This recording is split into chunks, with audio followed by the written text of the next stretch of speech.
Assalamu alaikum wa rahmatullah, Shaykh. Wa alaikum assalam wa rahmatullahi wa barakatuh. How are you, Shaykh? Alhamdulillah. Shaykh, I had a few quick questions relating to fasting, if I may. Yeah, bismillah. Fire away. If I swallow saliva or phlegm from within my mouth, does it break my fast? No, the saliva from within the mouth or the phlegm from within the mouth, if you swallow it, that will not break the fast. Okay, what if I rub oil on my body? Does it break my fast? No, that will not break the fast. If I use deodorant or body spray, will that break my fast? Again, that won't break the fast. What about using ittar? Ittar won't break the fast. Okay, does vomiting break the fast? Vomiting will only break the fast if three conditions are met. The first is that you remember the fast of the month of Ramadan. The second is that you deliberately force yourself to vomit, and the vomiting is a mouthful. So for instance, if a person doesn't remember the fast and he deliberately forces himself to vomit, and it's a mouthful, so in that case, it will not break the fast because one of the conditions is not met. The other scenario is that if a person remembers the fast and deliberately forces himself to vomit, but it's not a mouthful, again, that will not break the fast. And the third is that if the person remembers the fast and it wasn't deliberate, he felt sick and ended up vomiting a mouthful, and you don't deliberately force yourself to vomit, you felt sick, again, that will not break the fast because all three conditions are not met. So through vomiting, the fast will only be invalidated if these three conditions are met. You remember that you were fasting, you deliberately force yourself to vomit, and it was a mouthful.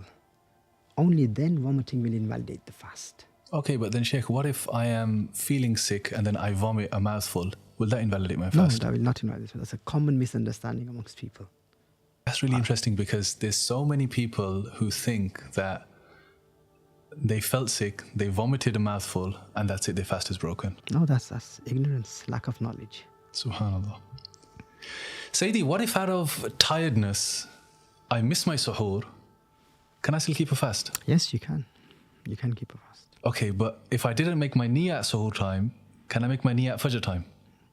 Yes, you can make your niyyah at fajr time, provided it's before midday, before Dahwatul Kubra. Okay, subhanallah. And remember, this answer is in relation to the fast of the month of Ramadan. Not for the qada of the month of Ramadan, which you keep after the month of Ramadan, or the kafara, the expiation fast, which are kept consecutively for 60 days after the month of Ramadan. For that, you have to make the intention before Subh al-Sadiq, at night time or before the beginning of Salatul Fajr. So let's say I've missed my suhoor, but I've woken up for fajr. I can still then make my intention to fast for that day of the Ramadan? Yes, you can. Okay, alhamdulillah. There's another question. If water enters my throat during wudu, does it break my fast? Yes, that will break your fast. Eating out of forgetfulness, does it break my fast? No, that will not break the fast. And if I miss my fast, what's the kafara? There's no kafara for it. Remember, there's a difference between qada and kafara. Severe punishments are mentioned in the hadith of Rasulullah sallallahu alaihi wasallam for missing the fast of the month of Ramadan without a valid reason. But there's no kafara for it. There's no expiation for it. You just make up for it by keeping one sawm after the month of Ramadan. And kafara is a technical term for breaking the fast of the month of Ramadan whilst remembering that you were fasting. So if you break the fast of the month of Ramadan, you make up for it by fasting for 60 days consecutively after the month of Ramadan. Plus the one qada, so that's 61 fasts after the month of Ramadan. And if that is impossible for you, then the kafara is to feed 60 masakin, 60 poor people, 2 meals a day to their fill. So remember the difference. Qada is when you miss the fast of the month of Ramadan, you make up for it by keeping one fast after the month of Ramadan. And kafara is for deliberately breaking the fast of the month of Ramadan whilst remembering the fast without a valid reason, which, as I explained, that is to fast consecutively for 60 days. So the answer to your question is that if you miss the fast of the month of Ramadan, then there is qaza for it. It's a sin. One will be held accountable for it. There are punishments for it. But there is no expiation for it. There's no kafara for it. There's only qada. Okay, subhanallah, that's really cleared it up. Shaykh, there's some really common questions. Does a blood test break my fast? No, it will not break the fast. Does a nosebleed break my fast? No, it will not break the fast. Hijama? Again, no, hijama will not break the fast. What about if I donate my blood, will it break my fast? No, that will not break the fast. Now remember, there's a principle that's mentioned in the hadith of Sahih Bukhari. Sayyidina ibn Abbas radiallahu ta'ala narrates that Rasulullah sallallahu alayhi wa sallam said, Al-fitru mimma dakhala wa laysa mimma kharaja. The fast is invalidated with whatever enters, not what exits. All of these jurisprudential principles are based on the Quran and the Sunnah of Rasulullah sallallahu alayhi wa sallam. And there's another hadith in Majma' al-Zawaid narrated by Sayyidatuna Aisha radiallahu ta'ala anha that Rasulullah sallallahu alayhi wa sallam said, إِنَّمَا الْإِفْتَارُ مما دخل وليس مما خرج. That the fast is invalidated with whatever enters, not what exits. So your last 3-4 questions were in reference to whatever exits from the body. Whereas what invalidates the fast is what enters the body. With some exceptions, such as deliberately vomiting a mouthful, and some matters relating to sexual discharge. So blood tests and nosebleed and hijama, none of these will invalidate the fast. Nowadays, Sheikh, a lot of people to pass time during the fast will watch movies or they'll scroll on Instagram or on TikTok. Does watching a movie to pass time during the fast break the fast? No, that won't break the fast. But one would be deprived of the blessings, the barakat of the fast. Okay, subhanAllah. Does swearing break the fast? No, again, it's a sin and one must desist from it, but it does not break the fast. It doesn't invalidate the fast. So is that the same principle also for backbiting, slander? That's right. Yeah. And other... Yeah, absolutely. Committing such sins in the month of Ramadan in the state of fasting is asking for the wrath of Allah Jalla wa Ala. And one is deprived from the endless spiritual benefits of the month of Ramadan. Okay, Sheikh, another question. Can one apply kohl, antimony to the eyes during the fast? That's sunnah. Yes, it's permissible. It's proven from the sunnah of Rasulullah sallallahu alaihi wasallam. There's a hadith in Sunan ibn Majah. Sayyidatuna Aisha radiyallahu ta'ala narrates, قالت اكتحل رسول الله صلى الله عليه وسلم وهو صائم. That Rasulullah sallallahu alayhi wasallam applied kuhl to his eyes whilst fasting. So it's established from the sunnah of Rasulullah sallallahu alayhi wasallam. Sheikh, a lot of sisters ask this question. Does breastfeeding break the fast? No, it doesn't break the fast. Sheikh, if one falls asleep during the fasting hours and has a wet dream, nocturnal emission, does it break the fast? No, that won't break the fast. Okay. Does masturbation with ejaculation break the fast? Yes, that will break the fast. But there's qaza for it, there's no kafara. But you must listen to my in-depth lecture on this subject. All the necessary masail surrounding this issue, for young people especially, are covered in that talk. It's available online. You know, subhanAllah, Sheikh, so many young people don't know about this. This is the sad state of affairs. Sheikh, this is also a really common question. A lot of people suffer from dry eyes. Does using eye drops break the fast? Yes, you see, this is from one of those issues which are validly disputed amongst Ahlus Sunnati wal Jama'ah. So the position that I adhere to is that eye drops will invalidate the fast. I have a detailed lecture on this available online.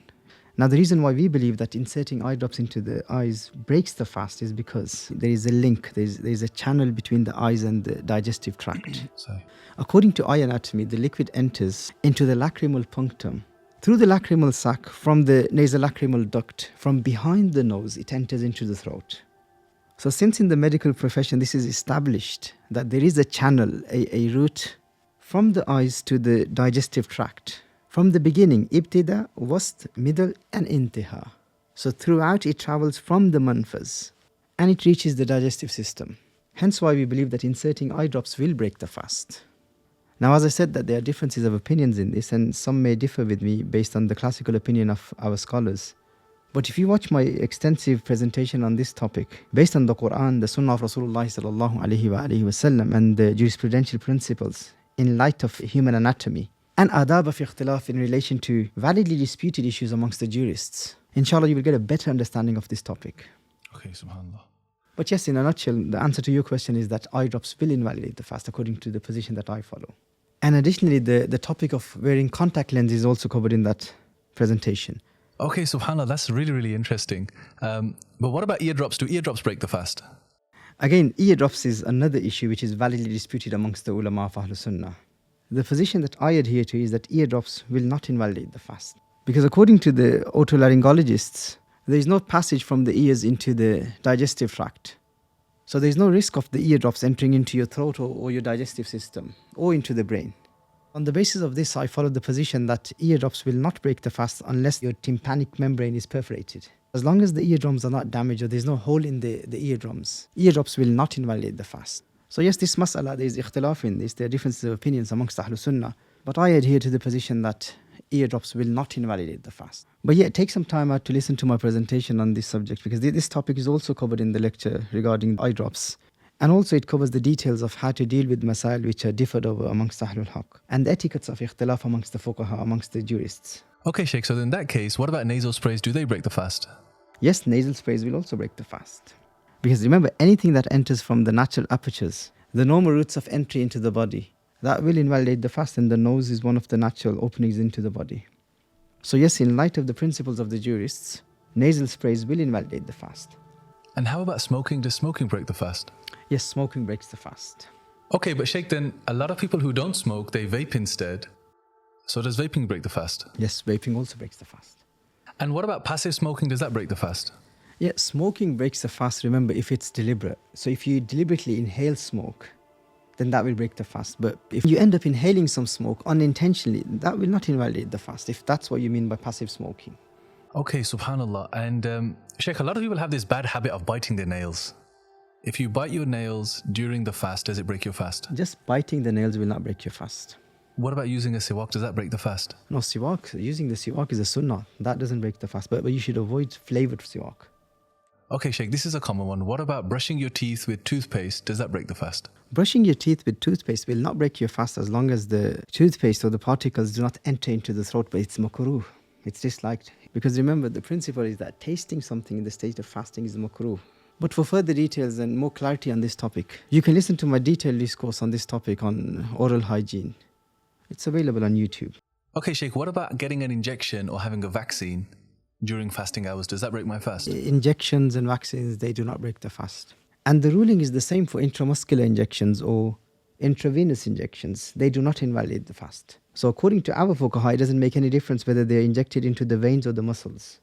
Injections will not invalidate the fast. And I have a detailed article on this, and the booklet is available online.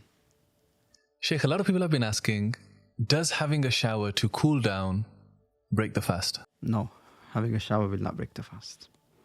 Sheikh, someone's asked, does having a haircut break the fast? Who says having a haircut will break the fast? No, obviously not. Sheikh, you'd be surprised the type of questions, mashallah, people have. Allahu Akbar. Sheikh, does using a nebulizer or inhaler break the fast? Yes, that breaks the fast. The fast will be invalidated.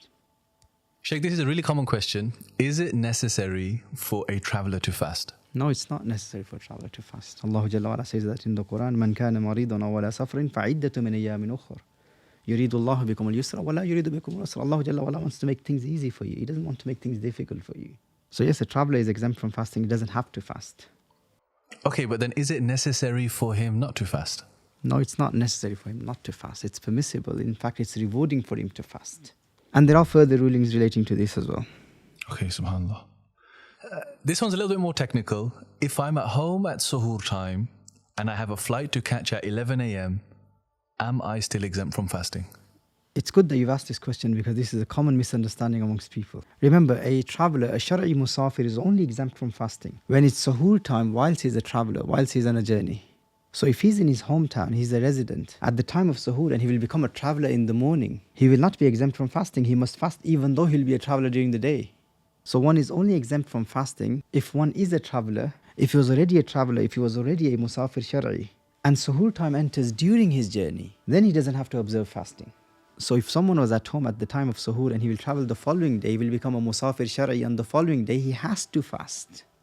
In this scenario, he will not be exempt from fasting. This is a very important point to remember. Okay, subhanAllah, Shaykh, this is really, really interesting. And in fact, probably a real common misconception that people have in relation to this issue. So if suhoor enters whilst I'm in my home residence and in the morning I become a traveler, it's still obligatory for me to fast. Absolutely. You have to fast. Subhanallah. Okay, Shaykh, last one. Does swimming break my fast? Swimming itself will not break your fast. So as long as you take all the precautionary measures. So you should make sure that out of caution, you keep your head above the surface of the water. So if water doesn't enter into your throat, then swimming will not invalidate the fast.